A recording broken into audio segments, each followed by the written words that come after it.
another Who Corner to Corner podcast. My name is Paul, as always, and I'm here with Jeff, as always. But we're also here with Mr. Jonathan Wilkins from Titan Comics, editor-in-chief of the Doctor Who range. Is that not right? Did I get your job title right there? Editor-in-chief? Yeah, I mean, it's generally... I actually just make the coffee, but... Tell everyone that. Comics. So we're very excited today because we are recording this on the 17th of Feb, and tomorrow, Tuesday, the 18th of February, 2026, for those of you listening to this in the future. How they listen to it in the future? You can do. You put me right off my stride now. I was going somewhere with this, but tomorrow sees the release of the final episode in comic form of the 15th Doctor's magnificent adventure, the Prison Paradox, which is quite something. So this is a series of 4 installments, a story told across 4 comics. It began in November at the end of 2025, and then was released monthly through December, through January, and now in February we're about to see the final episode. Jonathan, tell us about this project. Where did it start? How did it come about? How's it going? So this project started a very long time ago. It started off with I had an idea of with all these things you kind of come up with an idea, then give it to the writer. But the original concept was it was going to be set in a space casino, and there was going to be the Doctor and his. Would have to team up with some old enemies, some new characters, and so forth. A little bit like Ocean's 11. Yes. To do it to a heist. And the original concept was that. Should I tell you the original concept? I suppose I should. Yes. Go on. Why not? Why not? We can't do it now. They can't stop you now. They can't stop. The original concept was that essentially an alien gangster who runs the casino, like. Diamonds are forever type thing where there's the Blofeld is tiny. He's basically stolen and got hold of the Doctor's sonic screwdriver. Now, the sonic screwdriver, of course, which can open every door in the universe, will be very useful for... Right, so he's stolen this and then he's going to replicate the technology and, so forth. So the Doctor's got to get it back or this guy's going to... run right across it. So he teams up with a group of this came out talk about 10, 15 years ago. It's a very long time before it was had anything to do with the range. And I kind of thought, but it was one of those things that the time wasn't right. Was that an idea? So is there a bank of ideas, for comics and you sort of, pluck one out or... I've had an idea of Doctor Who story. An idea, of Doctor Who stories that I'd like to see since I was about 7 years of age. I have this notebook. Yeah. I literally have a notebook which is just full of like either one word or, short paragraphs of, hey, wouldn't it be good to do this or wouldn't it, what about this? And, with this one, the idea that, you bring back some old, what were enemies, and maybe they're not enemies anymore. It's a little bit like in the... they're kind of fan favourites in a way, sort of thing. Well, yeah, I mean, the thing is it turned... So what happened is it turned... When Dan, who writes the strip, sort of got the idea, he said, I've just done a casino thing. Can we make it a prison? And then we talked about, well, what if every level of the prison was a different containment unit for different types of criminals? So you would have a thing for like gas monsters, or you would have a thing for gas villains, or you would have and like I said, can we have nearly a whole issue underwater? Do you think? No, that's easy. He says that's easy. Like so that's something you can't. It's not so easy on TV, but you can do that. And so.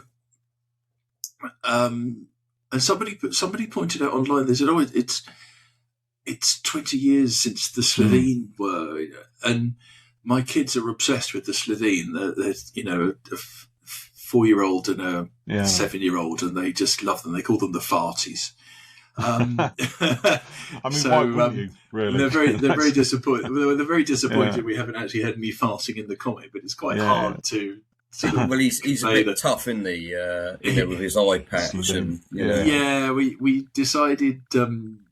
So we decided to bring back the Slitheen, because I really like the Slitheen. I think the Slitheen are very underrated. You go back and watch those episodes, Aliens of London storyline, and you laugh because they're ridiculous and silly, but then they're vicious, absolutely vicious. And they're and on the one hand, it's almost the atypical Doctor Who actor in a rubber costume, foam costume or something, with a bit of CGI. But they're terrifying. But they're terrifying, claws, right? And it was actually again when we were watching it with my kids, they were the bit where one of them gets into Jackie Tyler's flat. Was, and this is it kind of epitomises Doctor Who really. They were terrified, and there was a real there was a turn round and a, "Daddy, can you turn it off? It's just too scary." And the next minute, she throws salt in it at it, and it sort of explodes with a fart. There's goo everywhere, and they were laughing. "No, don't turn it off. We love it. We love it." So kind of bringing in those monsters and having an adipose and creatures like that. These are now old monsters. It's incredible, and also they're not sort of overused monsters. No, they haven't been brought back, really, have they? Not really. Only the very small cameos, or in like the Sarah Jane show and so forth. So I thought there was more we could do with those ones, and I thought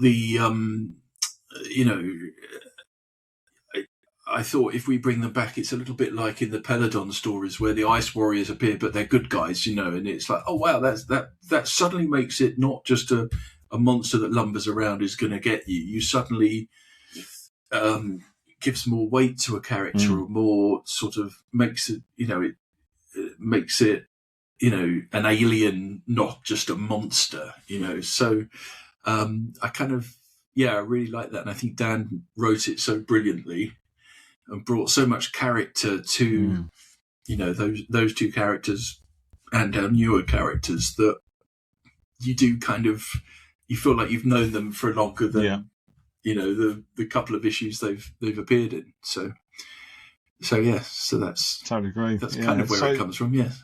So for anybody who hasn't yet picked up these comics and started having a look, firstly, why not? Please do so, because they're brilliant. So just very briefly, the story itself sees the 15th Doctor and Belinda on a prison space station which is in orbit around a black hole. And the Doctor, so Belinda is in a room with the prison warden, and she's being alternately kind of being terrified on the one hand and subject to some really bad jokes on the other hand, both of which is hilarious. And the Doctor kind of has to team up with the Slitheen, and as you said earlier, the Adipose as well. We're going to talk about that in a minute, because I've got a lot to say about that. And some new monsters as well. So when I was kind of first reading it, I thought, well, this is almost like, and I think you thought this as well, Jeff, right? It's a bit like Suicide Squad. So we've gone from your idea of Ocean's 11 to almost like Suicide Squad type kind of thing. Well, and this is what happens, of course, is that I was going around at Ocean's 11, and someone said, "Oh, you mean like Suicide Squad?" I said, "Well, yeah, like Suicide Squad."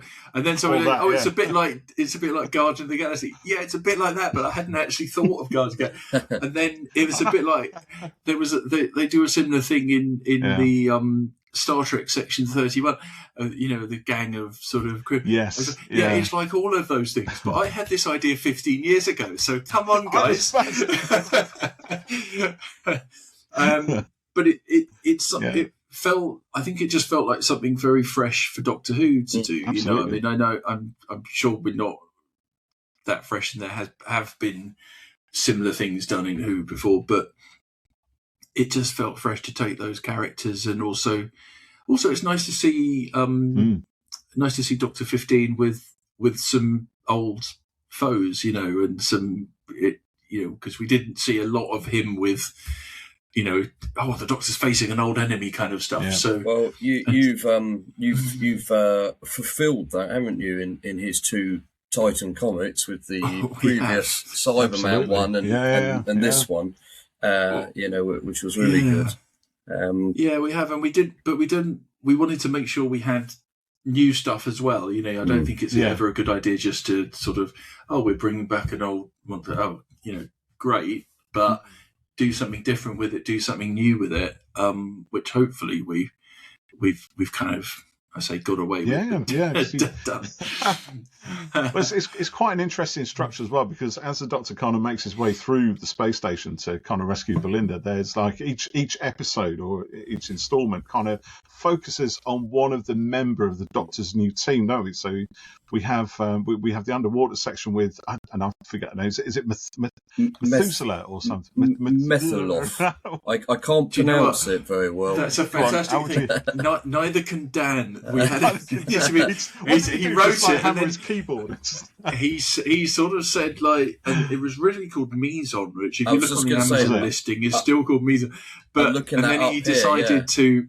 Then he sort of decided to make it a bit more complicated. But I think, as with a lot of these things, you can type these things down, and then so used to So that's the Harrison Ford thing, isn't it? You can write this shit, George, but you can't say it. It is, yeah. And that's the beauty of comics, almost, isn't it? Because you put this stuff in, nobody has to say it because you're reading it; it's in your head. So when you read it, it just makes sense. It doesn't really matter, you're just kind of going along with it. But I'm trying to find it here actually because it is. So he's a Methelough and then it's even worse. His planet is like the Tentaculon. Anyway, it's Tentaculon. Thank you.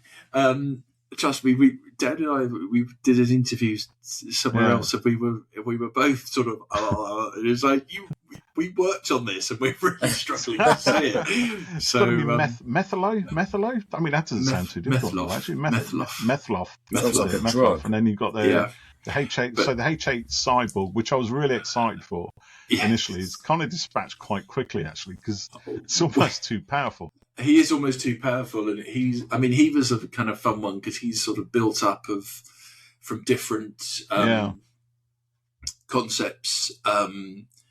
And so we kind of originally had him. There were a few more familiar robots and things that were in there, but we kind of thought, well, we might need to just dial it down a little bit because, put some new stuff in there. So, but yeah, he was a great one to sort of think, because not only, you have to remember, we had to think of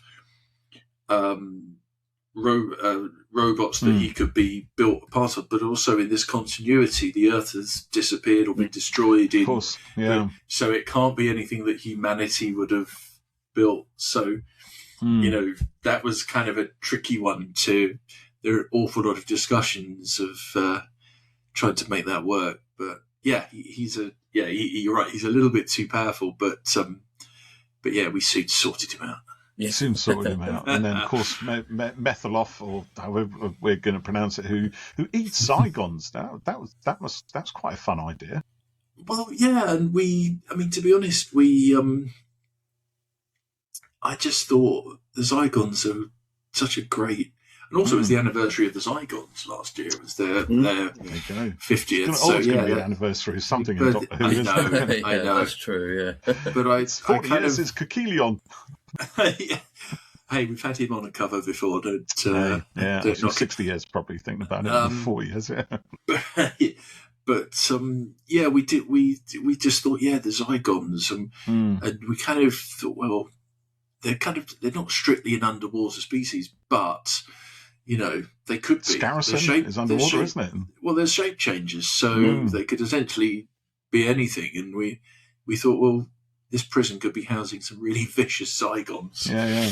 And they're kind of there, and I think they're pretty scary. Actually, I was quite pleased with how that turned out. Yeah, that issue that's all the underwater one is really good. You really get to know the Methelough and there's backstory, isn't there? And the character, like a tragedy to it. It is quite tragic. Yeah.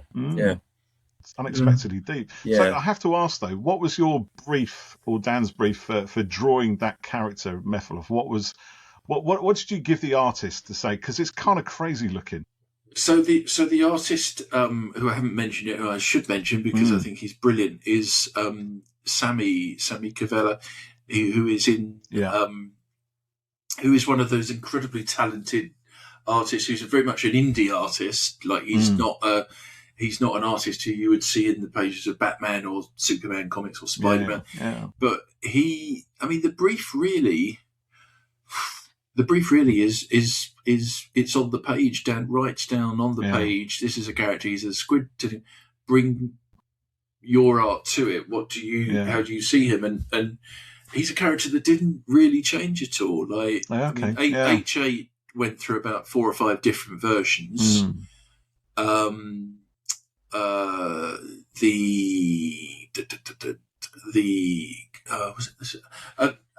Methelough was originally, say this now, Methelough at the time in the first draft of the script was a Sea Devil, but the Sea Devils were all occupied doing the war between land and sea, so we couldn't get them to come and be in our comics. So, did you know about that at the time then, or did that happen later on?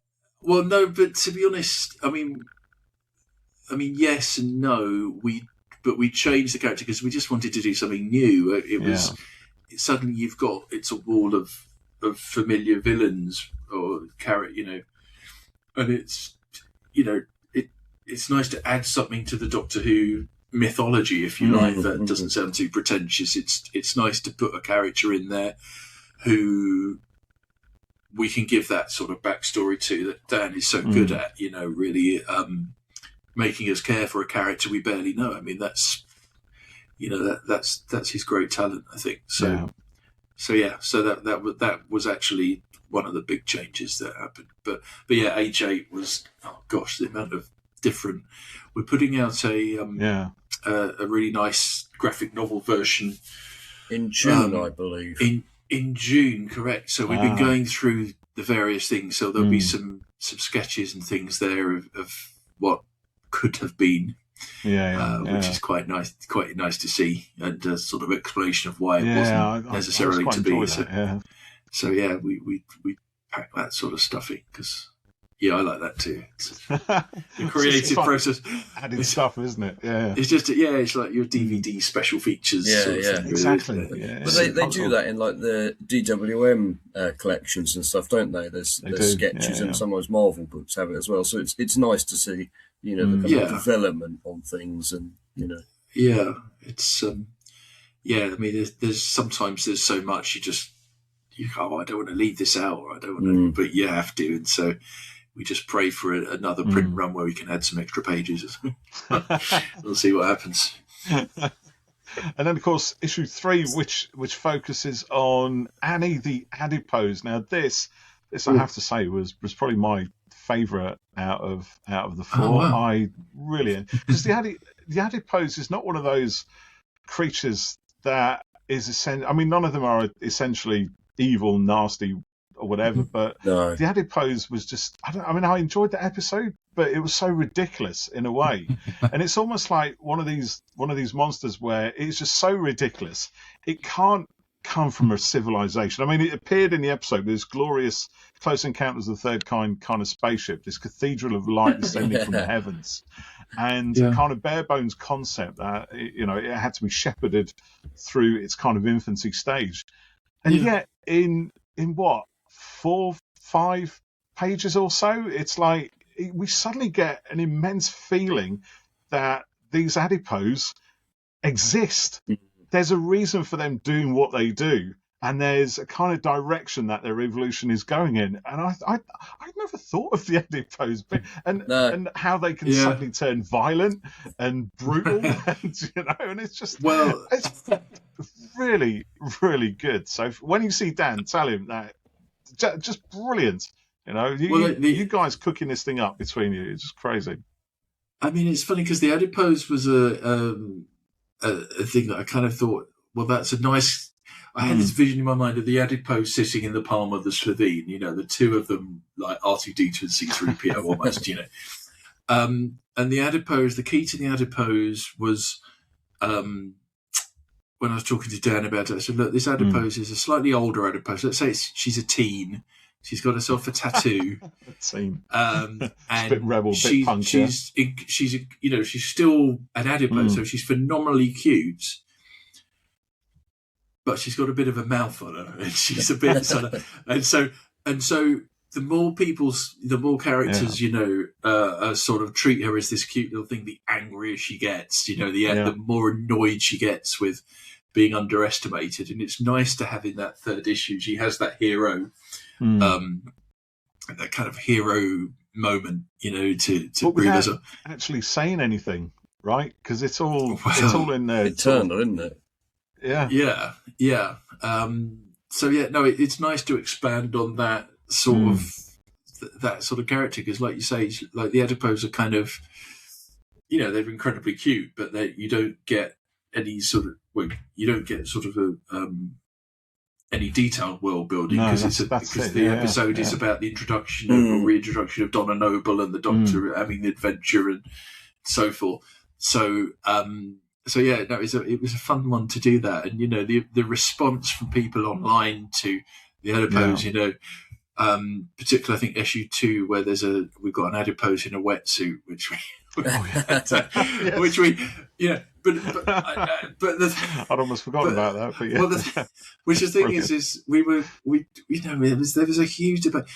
Right, how have they got wetsuits? Why are they wearing wet? And all you have to do is say, it's a one size fits all, because you've got the guards of these rock monsters, and they should all be wearing. Why would they need a wetsuit anyway? They make rocks, smart tech, metamaterials, all of that. Yeah. So you just kind of, you don't want the story to stop while everyone's we need a wetsuit for the anyway. So getting Annie in her little wetsuit there was good fun. And then the other thing with the monsters, I have to say, was certainly with the Slitheen and with Annie, we were kind of hoping that Al Dewar is listening and that he'll make a little action figure pack of it's surely just a paint job to do the patch of the little tattoo on the adipose. So if Al's stuck for a figure, talk to me. We'll sort it out. Who knows? Stranger things have happened. Stranger things has happened. So that's kind of the thinking, but we just it's just a case each issue. Also, with each issue having a different location, it just keeps it fresh and hopefully stops it from being running around some grey corridors, and gives it a bit of flavour. It's not like that at all in this. No. As we're talking, we've read the final issue. This episode of the podcast won't go out until Sunday evening. So can we talk about anything, or do you think we should it's out tomorrow morning, isn't it? We're literally hours away. Because the bit when the beep and beep return and the Doctor beep, I couldn't believe it. And then don't say, honestly, it's going to blow your socks off. And then beep happens, Can I just say that beep the meep is not in this? The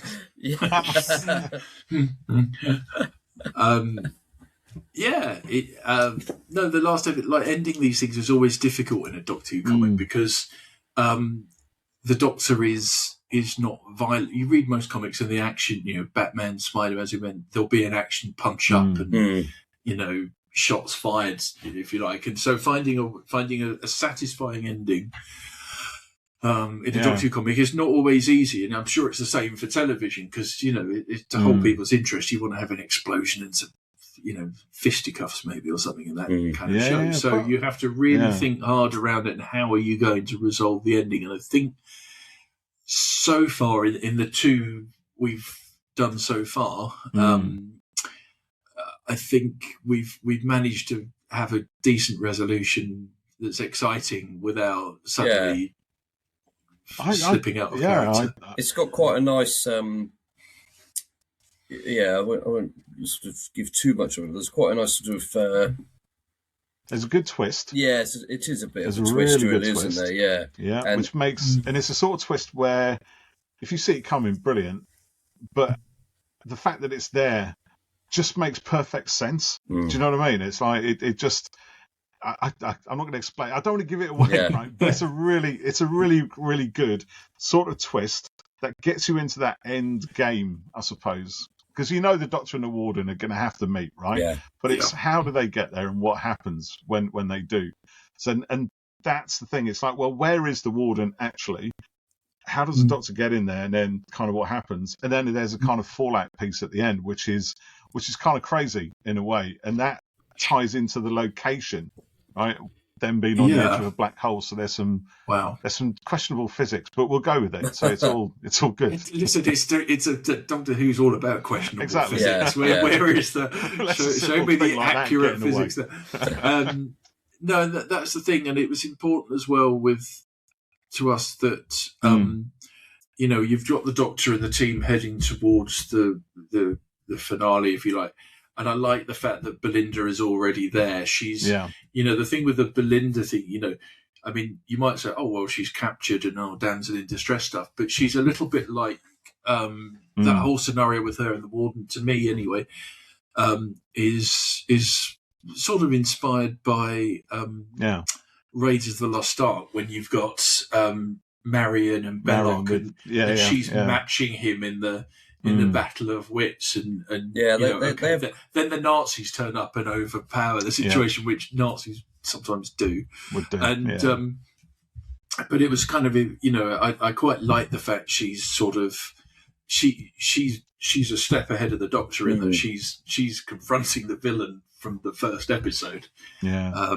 So that was kind of fun to have that. Well, she's really standing up, isn't she? This one of the things another element I like about this story is the fact that we actually, even though she's kind of locked in one location, it gives us a good insight into her character and how strong she is to stand up to this, to the Warden, who's an absolute fruit basket. So, and it gives us a little bit of insight as to what the Warden wants as well, and how he sees the Doctor, and it allows us to have that kind of grandstanding villain moment, but through the kind of interplay with Belinda, which also furthers the character and the humour and the danger element, the threat, and everything. It's because it must be quite difficult telling a story like that in a relatively short space of time, right? Because they're not long, epic, massively drawn out 20 installment, 20 episode series of comics. It's four installments, about, I don't know, sort of a dozen pages each-ish, thereabouts. You've got like 22 pages each story, each strip. But yeah, you to be honest, I think we would all struggle if it was even a 6-part story. You kind of just want to really chop through it and have the pace, especially when you've got lots of characters like we have here. So I find with a lot of comics, when you've got they obviously come out monthly by and large, it can be quite tricky to sort of remember things from month to month, and keep track of it, and often things, I've read stuff, I thought, well, I like that, I'll buy the collected edition. And then I've read that in an evening or two, and actually thought, that was fantastic, because I've been able to sort of take it in a lot better. And I think keeping them to sort of 4 issues, is quite good to sort of contribute towards that side of things. Yeah, it's definitely sort of, it just like you say, it just keeps the pace going. I mean, I think I read one review, which I tend to not read the reviews because it's terrifying, but there was one review that said, I would give this 10 out of 10, but I'll give it 9 out of 10 because I've got to wait until the next issue, and I it's not this, really getting in the spirit, which is like, thanks for that. Star for that. No, so we're really 10 out of 10 comic. But so it's the central premise of the story, and all drives towards the ending, and the last thing you want with any of these things is for the ending to not be very good, because then that puts a massive shadow. Your first one could be the best issue of any comic ever, but if the story leads to a not very satisfying resolution, it's a lot of care's taken over it. So I just hope people really enjoy it. It was really good. I enjoyed it tremendously.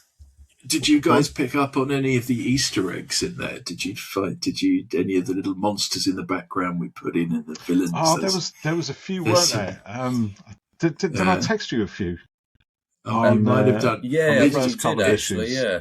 It was very funny because, of course, kind of said to Sami, "Can you put some, deep cuts in there?" Yeah. And there was some that I didn't even realise, and I was like, "Sami, what's this monster?" Just in case there was some legal problem. He was like, "Oh yeah, that's a pescaton." And it was like, "Oh wow, okay, that's a lovely." There's like a wall behind the warden, isn't there? In some of the panels where there's like heads or masks. There's a sea devil head on there. It looks like Scaroth in there as well, actually. Oh, it might be. It might be a different Jaggeroth. Oh, different Jaggeroth, yeah. Yeah, there's Jaggeroth. They get around those. And so that's a fun kind of. It's fun to do those sort of Easter eggy bits. I like that. I think. I quite enjoy that side of it. Yeah, why not? But also, it doesn't. As long as it doesn't overwhelm the story, you can have those little bits. I think as a fan, it's quite pleasurable to say, "Oh, I've just spotted that. That's from whatever." Yeah, whatever. These are things that get people talking as well, isn't it? Yeah, I think so. I hope so. Did you see that? Yeah. Oh, where was it? Maybe I hope so. When you're a kid or something, when it. It's my age, maybe. Well, I don't know. So I still get excited by these things. Why not? Well, it's because it makes you feel like you're part of a club, and you're like, "Oh, I'm in a club, and other people have spotted that, or maybe I'm the only one that spotted it." And I love it. It's an important part of it.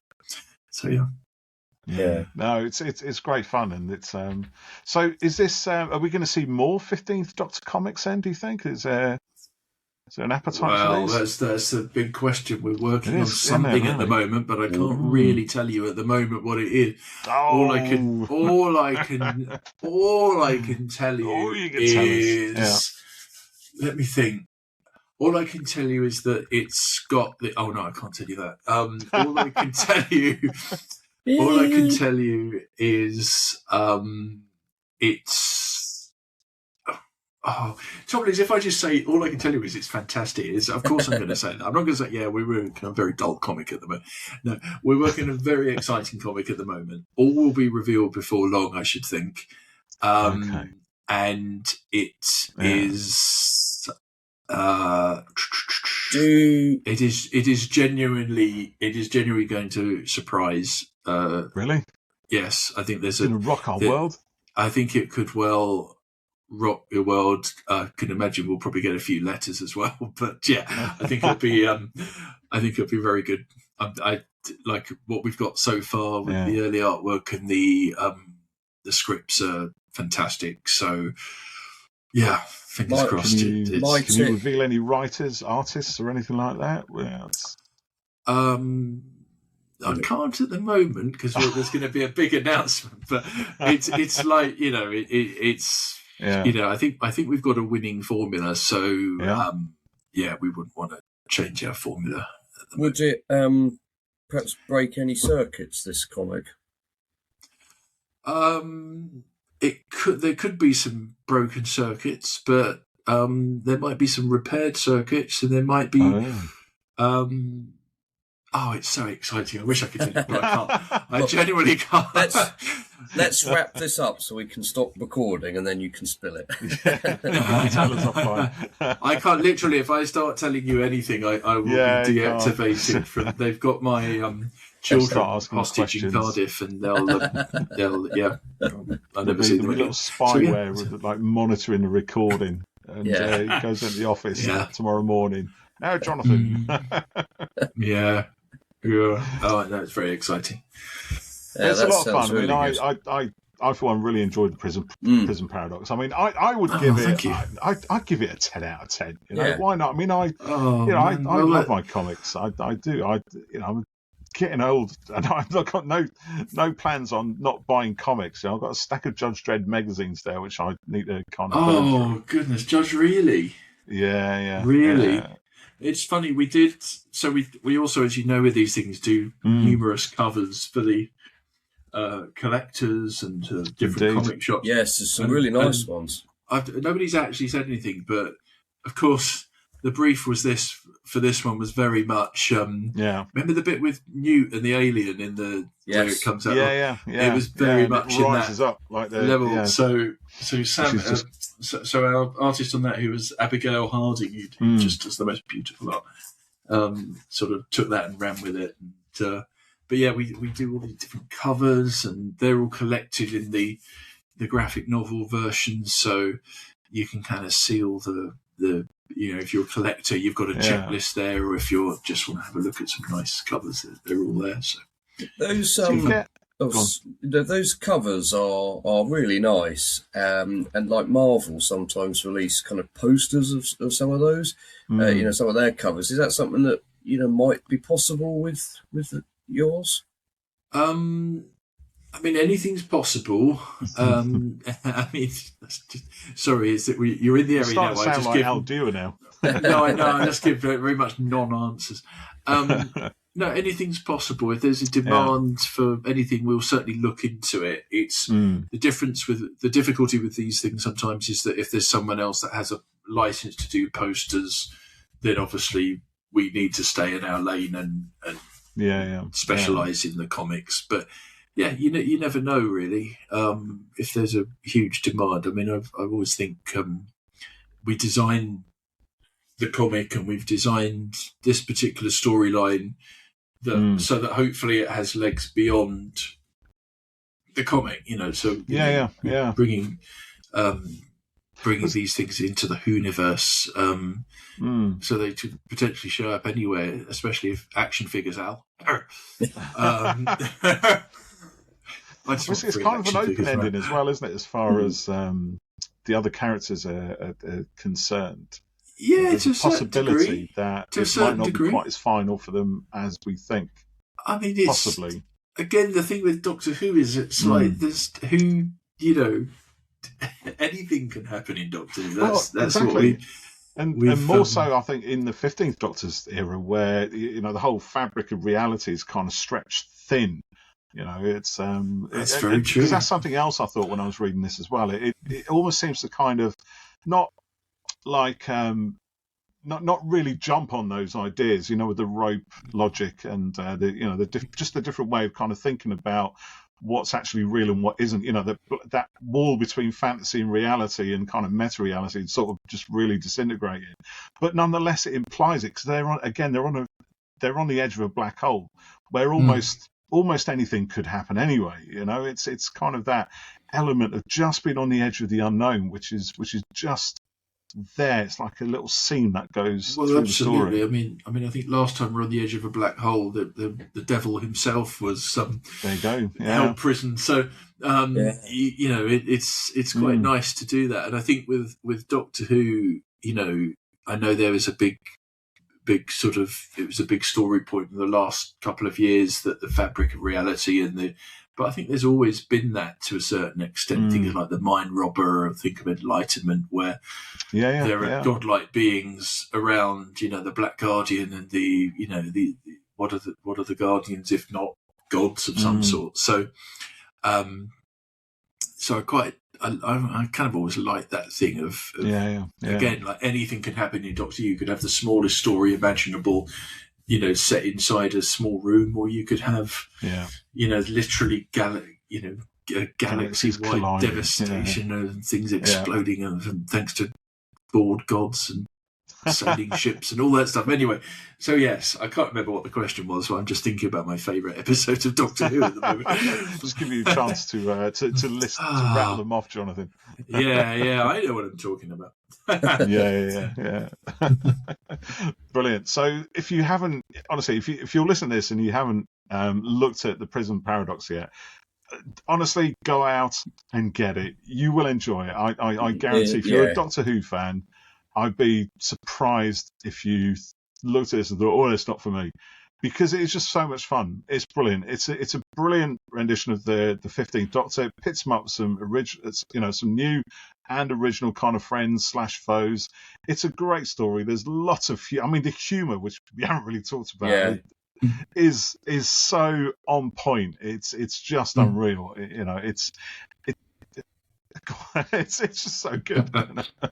And also, I think if you want to see 15 with some classic villains that he never got to face, this is the place to get that. Yeah. This is the one. So go on, do it. Yeah. Buy all the covers as well, because once they're out of stock, presumably that's it. There's no reprints on this thing, right? Well, until we get it in the combined graphic novel form. That's very true. Once they're gone, they're gone, and we actually even have. There's even a couple of issues I didn't manage to snag in the office. So if anyone's got, I'll put a wish list onto Twitter or something and. Comics that I worked on that I haven't been able to get hold of. And your office probably stacked up with piles of them at the time, right? Oh, yeah, absolutely. So what else are you working on, Jonathan? Because I know Doctor Who comics is not just your own thing, is it?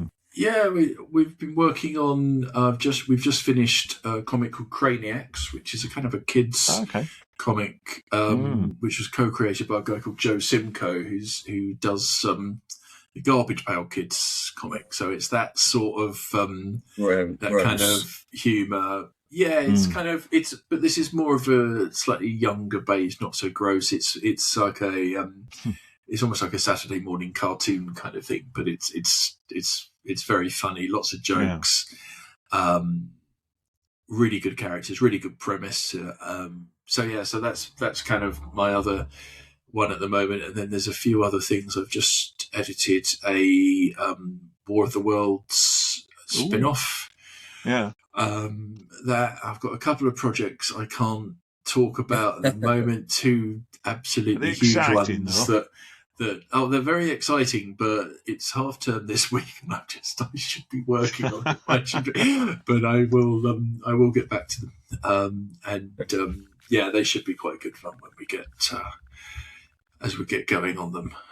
So I'll tell you all about it. Hopefully next time I come on, we'll have announced everything and we can tell you what's happening. So they're the main ones. I'm trying to think if there's anything else. I think that's probably enough, quite frankly. I think and obviously working on the next Doctor Who. So there's a lot going on, and it's all looking good. So right. Well, that's really good to hear that there's more coming. So, we've got to wait until Christmas. Yeah, you're going to be filling that TV show, aren't we? So we are looking more and more at the other iterations of our favourite show. Yes, and we do try and make the comics as close to the show as possible. Hopefully, really does, but then expand it out into different areas. So it feels almost like. Maybe at some point someone will look at this. Oh, I thought that was a TV episode, but it was a comic kind of thing. Which is the dream, the hope. Some kind of mad, crazy fever dream. So before we wrap up, shall we do a time space visualizer? A very quick. See what everyone's been watching, reading, and listening to. As soon as I can find, here it is. It's in here somewhere. The Time Space Visualizer. There you go. That was quite a big laugh. It's fair enough. Anyway, yes, as regular listeners will know, this is the part of the show where we talk about other things that we've all been watching, listening, reading, playing, or whatever, usually outside the worlds of Doctor Who, but who knows? So let's go round the room then, and should we start with our special guest, Jonathan? What have you been, if you've had time, of course, up to outside of Doctor Who? What's been your thing? So a few things, because I'm not working hard, I'm doing other stuff.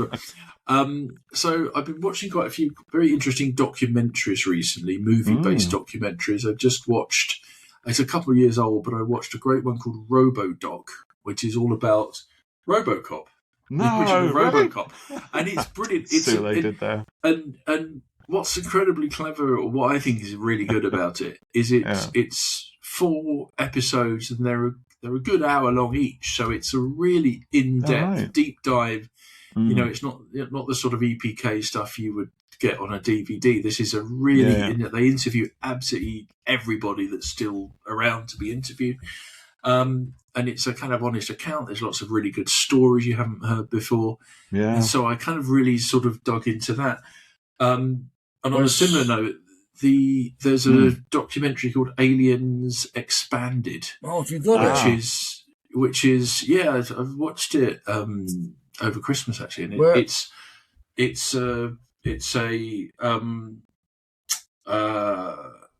it's 4 hours. That seems to be lengthy. Really in-depth thing that you can really just get the kids to bed and then sit down and really get stuck into this thing. And it's really interesting. The whole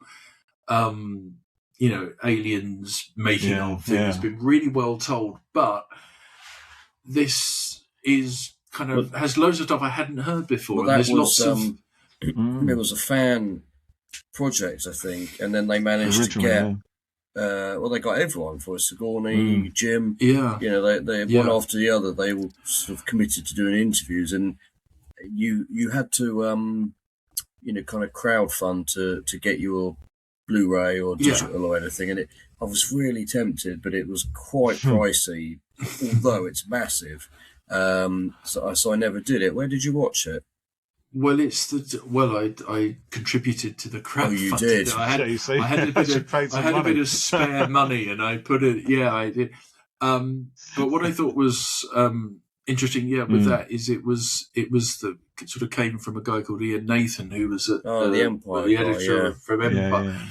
But largely fan made, and then it just picked up weight as they were making it, which is the same is true of the RoboDoc documentary, in that it was these guys who are just really enthusiastic about the RoboCop and kind of just managed to get some doors to open. And once you get a couple of cast members, they'll talk to other cast members. These guys are doing a documentary, and it snowballs from there. And I find that really interesting stuff. And if I really like a project or a movie or TV show, and there is that added material to watch, then I'll watch all of it. So I do like a good making of, and they're quite sparse these days. I mean, Marvel did a couple of quite good ones called Assembled, but they stopped those on the recent films and shows. I mean, they were like an hour long. They weren't hugely in depth, but they gave you a bit of a kind of look into things. I do think with these things though, it's probably better to wait a few years and put so these things are I say a few years, like 20 years down the line, because then you can get those on. People are a little bit freer to talk honestly about their experiences, and you're not quite stuck under contract anymore. And you're not under contract anymore. And certainly the RoboCop one and the Aliens one. There was some questionable behaviour on both productions. That people have apologised for, and everyone's friends now. But at the time, because obviously it's a lot of pressure making a movie, especially a science fiction thing that's maybe a sequel, or in RoboCop's case was just really low budget, and they were really sort of up against it in many ways. And so, obviously, human behaviour takes precedent, and not everybody's friendly on it. And so, but people are comfortable enough to tell those stories, which I think does sort of. So it's so both of those. Yeah, that was fun. Kind of what I've been watching recently, and I'm sure loads of other stuff, but I just can't remember. It's obviously not that memorable. Jeff, what about you? And you're not allowed to say Avatar or K-pop. I've been watching quite a lot of a show with the kids called The Thundermans on Nickelodeon. It's sort of a sitcom, but they're a family of superheroes, and it's a bit like Henry Danger, which is also a kind of a superhero-y type thing. And it's kind of a bit silly. Like there's their arch nemesis is now trapped in the form of a rabbit, and the son keeps it as a pet. But they try to kind of keep their identities secret. But as it goes along, you know, that obviously doesn't happen, and they end up becoming quite well known. But there was a few seasons, and then a spin-off film, and then a spin-off series with the main people, and then there's another film coming out. So, you know, I'm not saying it's anything, you know, like amazing. But it's entertained you for a little while. It's fun.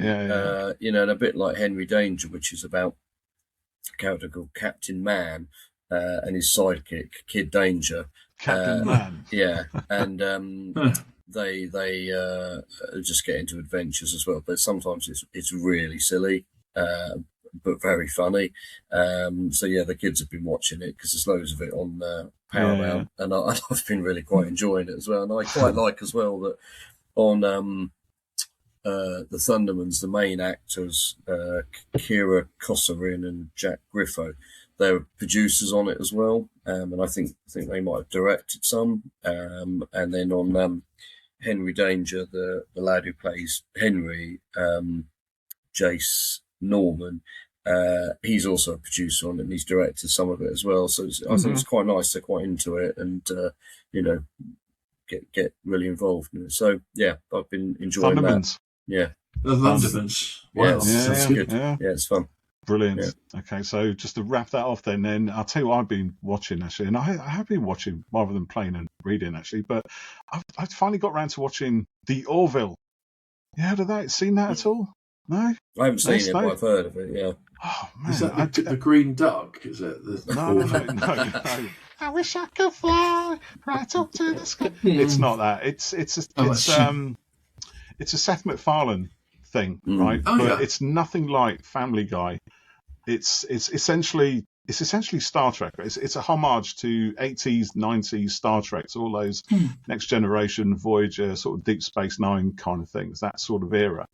And it's got his kind of typical schoolboy humor, which really works in that setting. It's like it's kind of, you know, like Star Trek Lower Decks.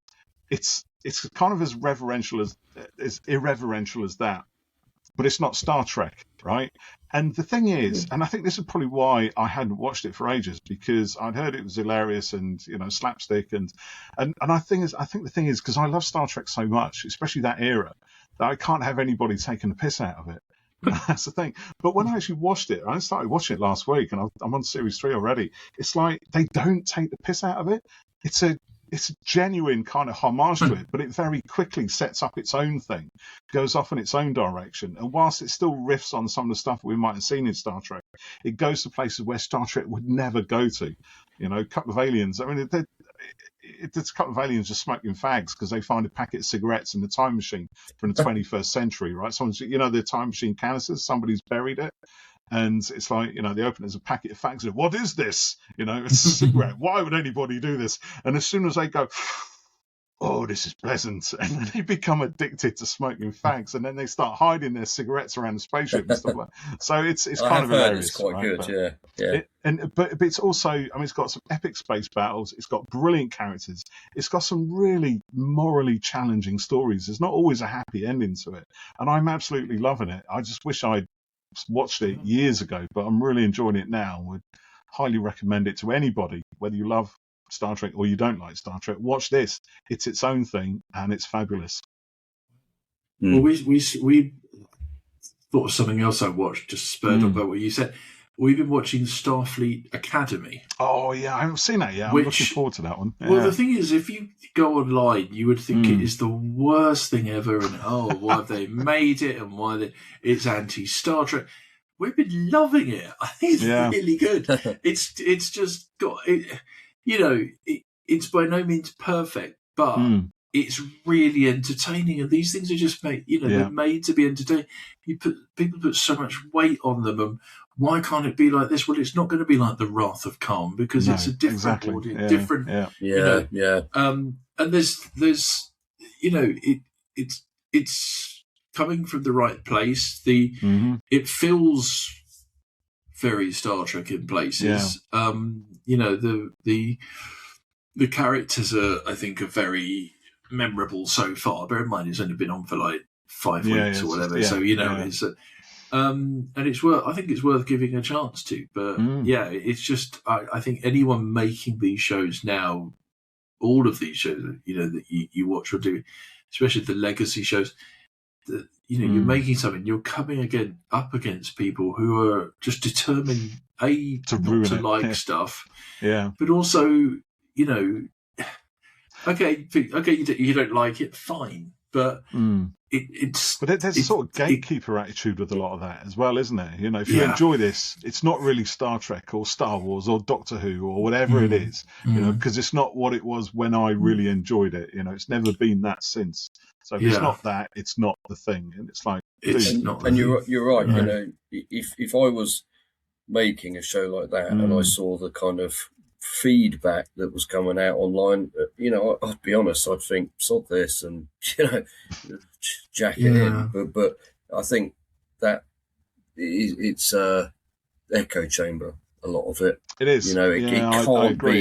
It can't be all like that out there, but it's so loud online that it's hard to. Yeah, but it's only on certain platforms though, because if you go onto other social media platforms, right, that haven't been kind of, have a better algorithm possibly or more balanced algorithm, you tend to get. You do see a balance of that viewpoint. I know on X is awful lately. It's one of the reasons I just try and avoid it now, because all I see is I hate this, I hate that, woke, whatever. It's like you got no clue, man. I don't want to be surrounded by people saying all this crap. It's just a non-stop train of fueled hatred, speeding through a tunnel, blind as you like. And I don't want to be part of that train, to be honest. I'd rather be outside the tunnel enjoying life, rather than being dragged into that kind of slipstream. But I like to think I'm quite a discerning viewer, but I don't think it's like we say to the kids, like don't yuck someone else's yum. If someone else is liking something, it's just so boring to be sitting there. I don't like it. I don't like it. It's not really great. So, but so anyway, so. Starfleet Academy, I really highly recommended. Yeah, I recommend it. It's a fun Star Trek show. It's exactly what it says on the tin. There's fun characters. Holly Hunter is the the kind of like the captain. She's not the captain. She's the Chancellor of the Starfleet. She's a really she's really good in it. She's a really likable character. She's I'm looking forward to it. Honestly, I am. I'm definitely going to be watching it. I've pretty much watched all the Star Trek, the 21st century Star Trek series, and enjoyed them. As much as I enjoyed the original series, the 80s, the 90s shows. I just love it. And some episodes are better than others, but on the whole, I'm happy to be part of that and count myself a fan. Yeah, absolutely. Yeah. Definitely. Well, there you go. So now we put the worlds of fandom to rights and discuss legacy shows as well as Doctor Who and Titan Comics and all the stuff you got coming up next, which you can't actually tell us about. So let's just end on telling people to go out and get the Prison Paradox, because it's amazing. Enjoy it really is. So bless you. 10 out of 10 from us. Jeff, as always, it's been a lot of fun. And Jonathan, thank you. It's been good having you on again, mate. It's been a while, isn't it? Soon. Soon, I hope. Yes. Indeed. I hope so. Thank you for listening. TTFN. Thank you for watching. We'll see you next time. Bye for now.